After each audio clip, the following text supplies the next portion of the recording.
వైఎస్ఆర్ కడప జిల్లా Vontimitta police station ఎదుట మృతదేహంతో భారీ ఎత్తున బంధువులు ఆందోళనకు దిగారు.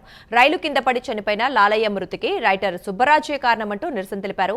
పోలీస్ స్టేషన్లో ఫిర్యాదు చేయడానికి వెళ్లిన లాలయ్యతో పాటు కుటుంబ సభ్యులను రైటర్ సుబ్బరాజు అసభ్య పదజాలంతో దూషించారని ఆరోపించారు. అందుకే లాలయ్య రైలు కింద పడి ఆత్మహత్య చేసుకున్నారని ఆవేదన వ్యక్తం చేశారు. అయితే రైటర్ సుబ్బరాజుపై చర్యలు తీసుకుంటామని సీఐ బాబు హామీ ఇవ్వడంతో ఆందోళనకారులు శాంతించారు.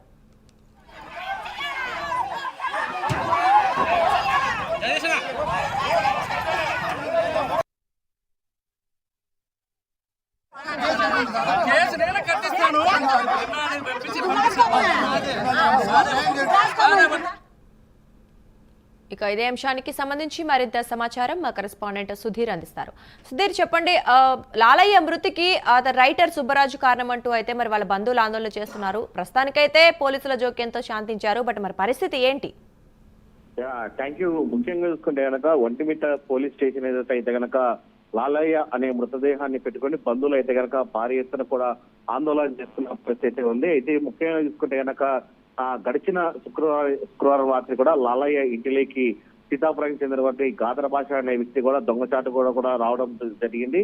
అయితే అది గమనించిన బంధువులు కూడా గ్రామస్తులు గాదర భాషను కూడా ఇంటిలో బంధించి పోలీసులు కూడా అప్పచెప్పడం జరిగింది. అయితే ఈ విషయంపై కూడా స్థానిక పోలీస్ స్టేషన్ లో మృతుడైనటువంటి లాలయ్య ఫిర్యాదు చేసేందుకు వెళితే అక్కడ ఫిర్యాదు తీసుకోకపోగా అతని కుటుంబాలపై అక్కడ ఉన్నటువంటి రైటర్ సుబ్బరాజు కూడా పూర్తి స్థాయిలో అసభ్య పదజాలంతో దురుసుగా ప్రవర్తించాడని బాధితులు అయితే కనుక తీవ్రంగా ఆరోపిస్తున్నారు. అయితే దీంతో మనస్తాపానికి గురైనటువంటి లాలయ్య అయితే కనుక రైలు కింద పడి ఆత్మహత్య చేసుకోవడం జరిగింది. అయితే దీనిపై అక్కడ ఆయన కుమారుడు కూడా పూర్తి స్థాయిలో కూడా రఫీ బంధువులతో కూడా ఆవేదన వ్యక్తం చేసిన పరిస్థితి అయితే ఉంది. అయితే ఈ నేపథ్యంలో కూడా ఏదైతే ఒంటిమిట్ట పోలీస్ స్టేషన్ లో పనిచేసినటువంటి రైటర్ సుబ్బరాజు పూర్తి స్థాయిలో తమ తండ్రికి కారణం ఆయనే అని చెప్పి పూర్తి స్థాయిలో కూడా బంధువులు అయితే కనుక పెద్ద ఎత్తున కూడా ఆ మృతదేహాన్ని అక్కడ పెట్టుకొని కూడా ధర్నా కార్యక్రమం జరిగింది. అయితే ముఖ్యంగా చూసుకుంటే కనుక ఇది కడప చెన్నై జాతీయ రహదారి కావడంతో పూర్తి స్థాయిలో కూడా ట్రాఫిక్ జాయిన్ అయిన పరిస్థితి అయితే ఉంది. అయితే ఈ విషయం తెలిసినటువంటి ఉన్నతాధికారులు కూడా పోలీస్ స్టేషన్ దగ్గర చేరుకొని అటు లాలయ్యకు సంబంధించినటువంటి కుటుంబ సభ్యులతో మాట్లాడడం జరిగింది. అయితే మాట్లాడంతా కూడా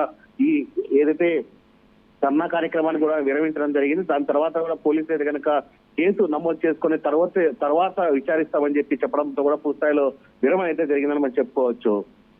రైట్, థ్యాంక్ యూ సుధీర్.